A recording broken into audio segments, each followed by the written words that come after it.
Vous étiez dans votre vingtaine dans les années 80. Quels souvenirs avez-vous de votre vie de jeune homme dans l'Union soviétique finissante? Ah, pour moi, c'est très difficile de répondre parce que j'étais plutôt exception. Parce que à partir du début des années 80, j'ai changé totalement l'identité. Tout en étant à l'intérieur de l'Union soviétique, avec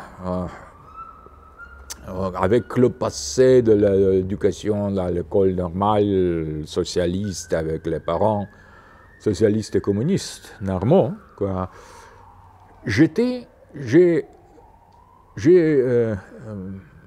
refusé totalement cette identité à l'âge de 18 ans, 17-18 ans. J'ai échangé cette identité d'un jeune homme soviétique contre le jeune homme anti-soviétique, anti-libéral et traditionnaliste. Et c'était, disons, la transmutation de la nature. Non pas le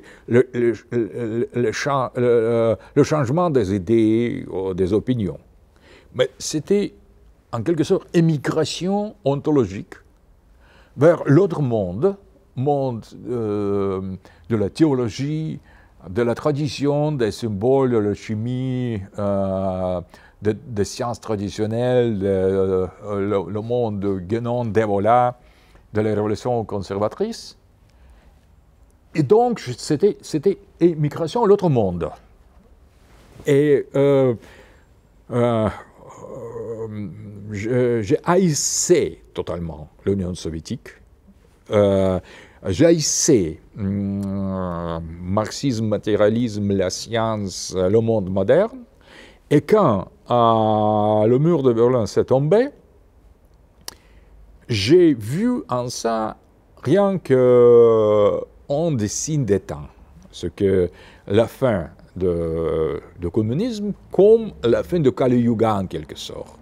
Parce que pour moi, je suivais les idées d'Evola et de Guénon, que c'était la règne de la quatrième caste prolétaire, et ça pouvait être seulement la fin du monde, un des signes.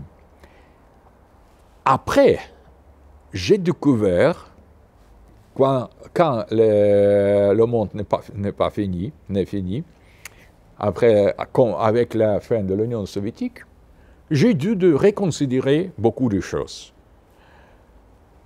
Pour la première fois, en ayant l'expérience du libéralisme occidental, j'ai aperçu que peut-être c'est encore pire que l'Union soviétique. C'est l'autre forme de totalitarisme, de matérialisme, de l'individualisme, mais peut-être pire. C'est pour le premier moment que je me sentais un peu soviétique. C'était à partir de 1991, quand l'Union soviétique est tombée. Seulement après, un jour après. Quand c'était fini, j'ai ouvert les yeux sur la réalité libérale et j'étais épouvanté absolument. Donc, pour la première fois, je me sentais philo-soviétique, communiste, après la fin, après la chute. Non pas de la chute de la mur de Berlin, mais la chute du communisme. Donc, ma réaction, c'était eschatologique apocalyptique à 1989.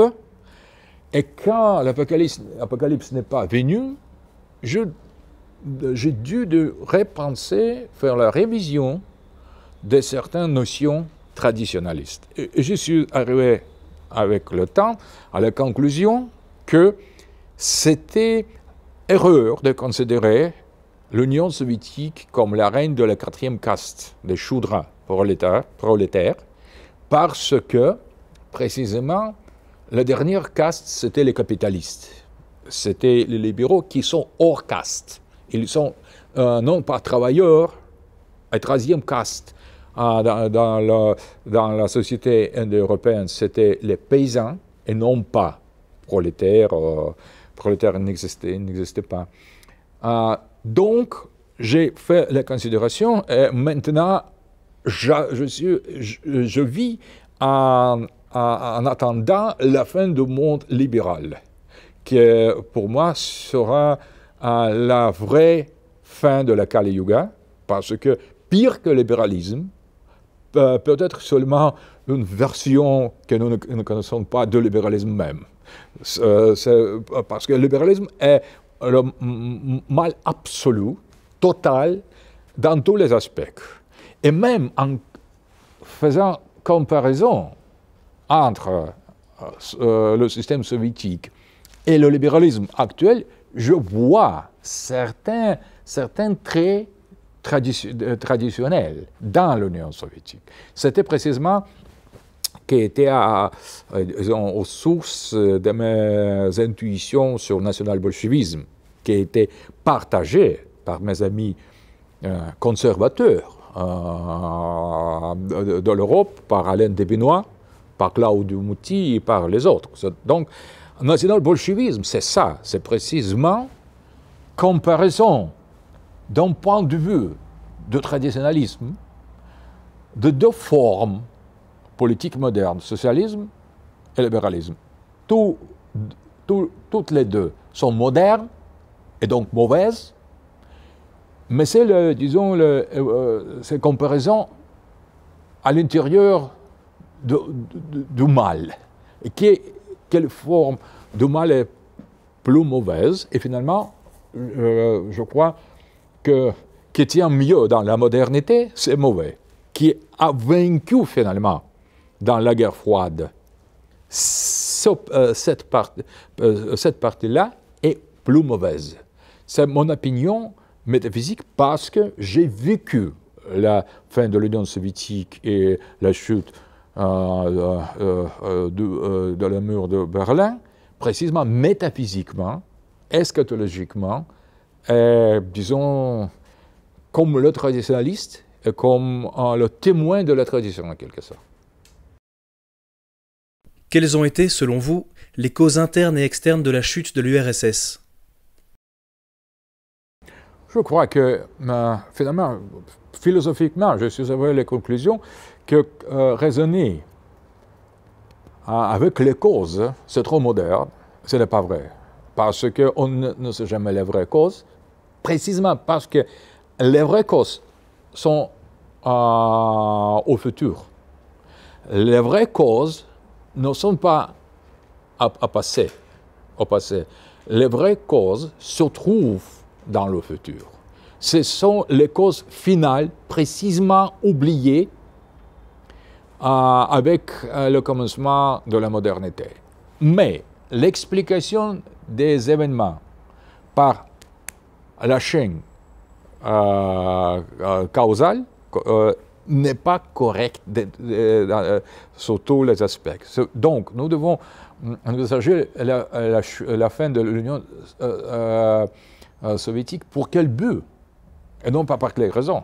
Parce que tout s'oriente vers la fin du monde, vers la fin de l'histoire, si on parle avec Hegel.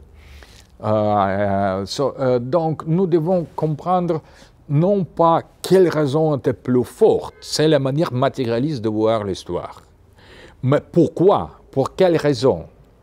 Quelle est, disons, la prévidence divine qui a laissé cet événement de se produire? C'est précisément ce que nous devons, à mon avis, comprendre. Parce que l'histoire est ouverte. Et je suis sûr que la fin de l'Union soviétique, c'était pour quelque chose. Absolument, il y avait certaines raisons, mais plus important, c'est comprendre pour quelle fin cela s'est produit. Et je crois que, par exemple, on voit qu'après la chute de l'Union soviétique, on a reçu deux réponses sur le but de cette chute. Actuel et potentiel ou virtuel.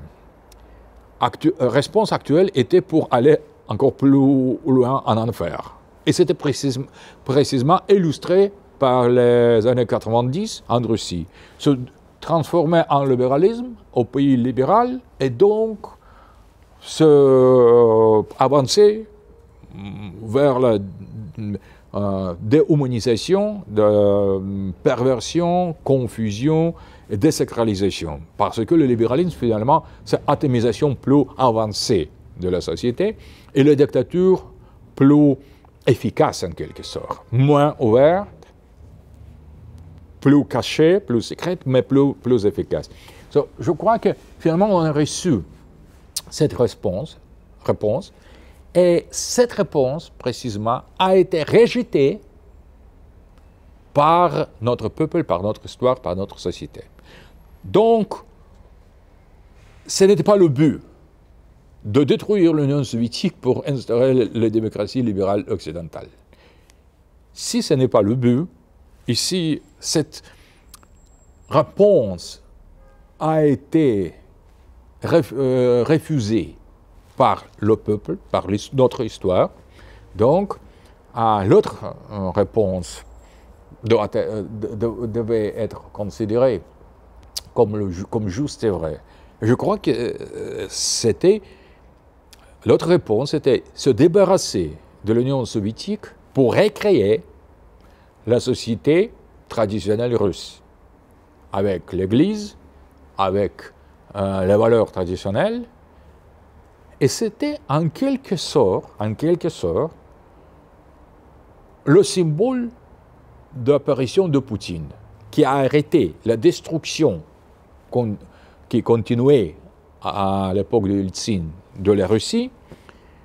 Elle a dit, assez, nous n'allons plus dans le sens de l'Occident. On fait le retour à notre identité. On va sauver notre souveraineté. C'était la réponse, l'autre réponse. Donc, dans ce sens, si nous acceptons ça, ça change tout.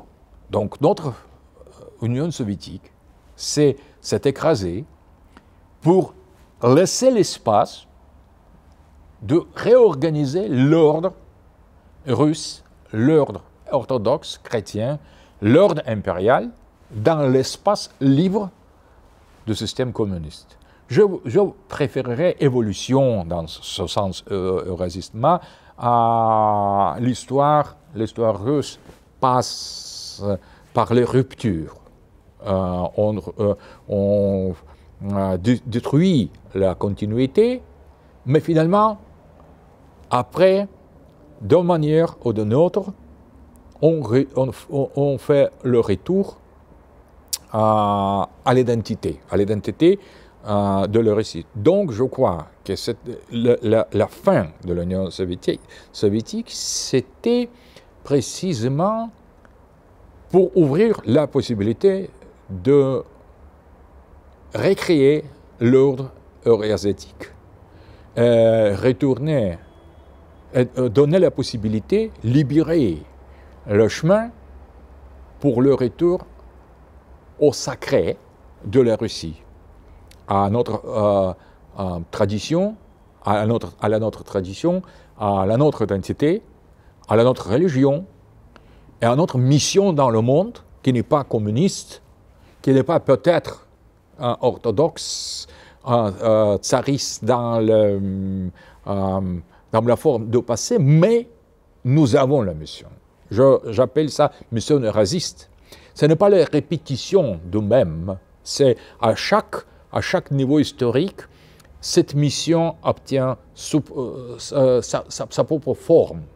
Et nous devons faire naître cette mission, donner la forme à cette mission dans conditions totalement nouvelles, dans le moment eschatologique où nous trouvons toute l'humanité, je crois, parce que le libéralisme, c'est l'idéologie de la fin du monde, parce que c'est la destruction totale et c'est la reine de l'antichrist, ou la reine de la quantité.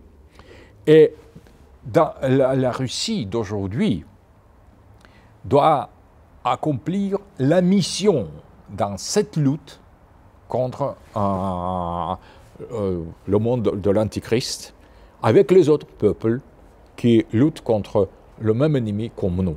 Je crois que si nous considérons la fin de l'Union soviétique dans l'optique du futur et non pas du passé, on peut comprendre mieux, beaucoup mieux, la chaîne des événements qui s'est déroulée précisément dans ce temps-là.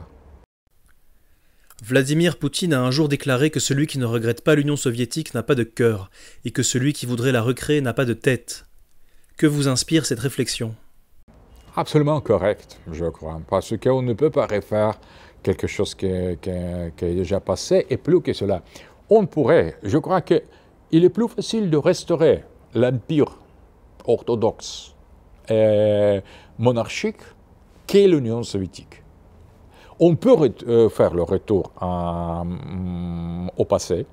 Maintenant, on est passé à l'éternel, à certaines formes platoniques. On peut, parce qu'il existe. Pour moi, les idées existent.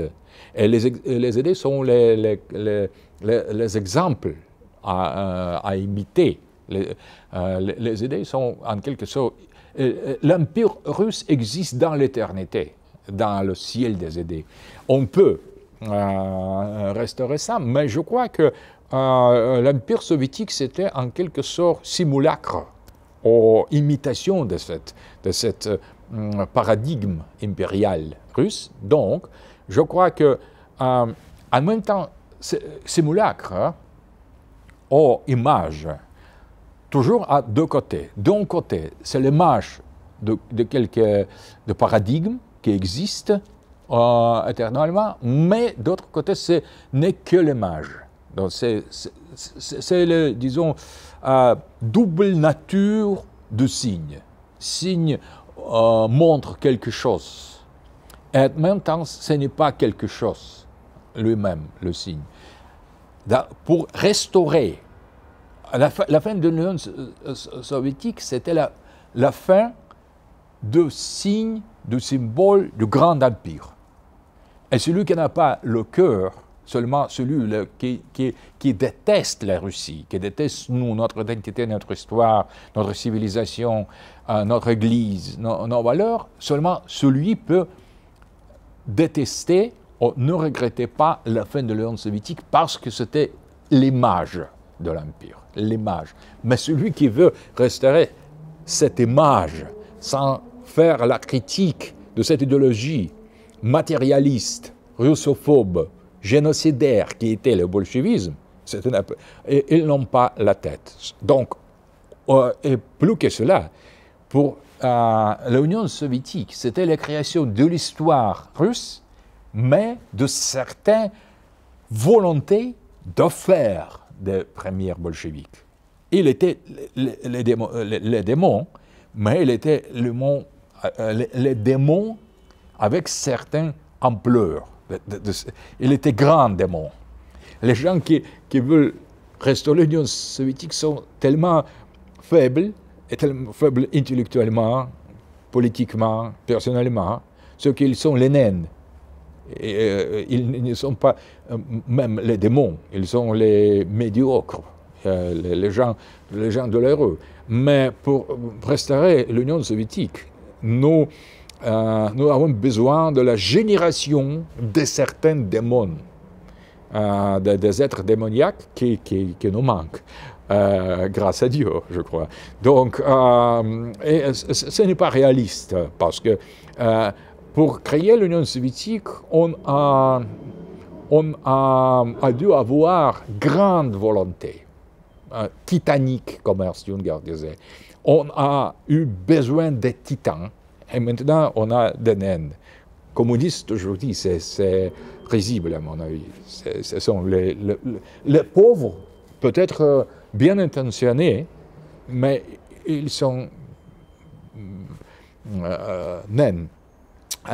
Et je ne crois pas que de ce côté-là, peuvent apparaître les grands hommes, les vrais grands créateurs.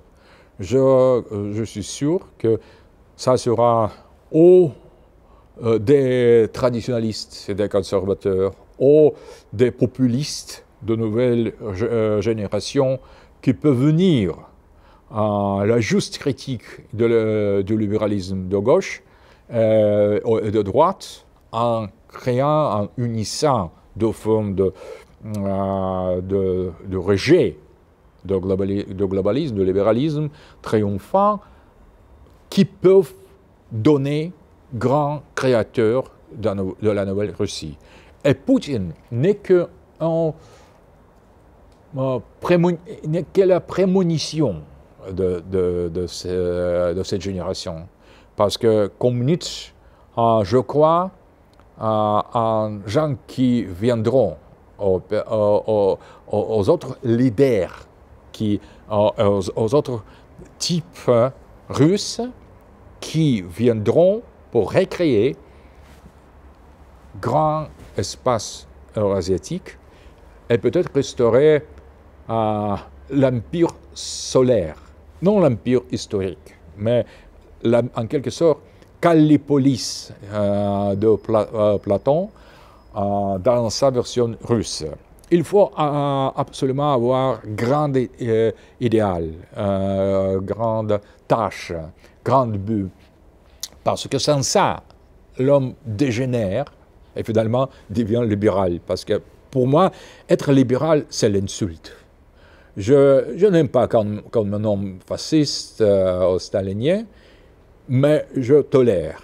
Si un jour, le cauchemar réaliste, on me nommerait libéral, pour moi, je vais répondre d'une manière brutale contre ça. Pour moi, c'est insulte plus dégoûtant être libéral parce que c'est comme être sous-homme.